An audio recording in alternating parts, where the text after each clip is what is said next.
Ay can.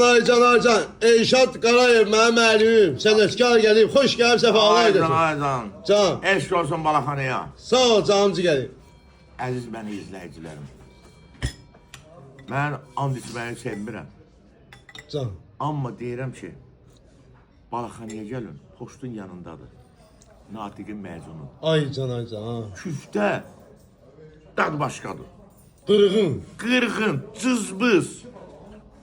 Tappatorop idi, onun adı neydi? Oğur, ələngə. Ələngə, Ay ovurma, ay can.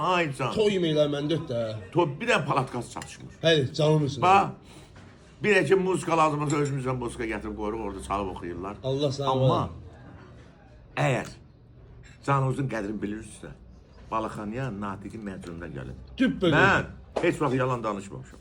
Allah sağ ol. Öptüm sizi. Allah sağ ol. İcazə ver, çörəyimi yiyeyim. Can. Nuş hələ. Diyana bilmirəm. Eşol mənim, dünyalı yer kürəsində yoxdur. Yer kürəsində. Yer kürəsində yoxdur, kontinentdə yoxdur elə bir şey. Allah sağ olasın. Nuş.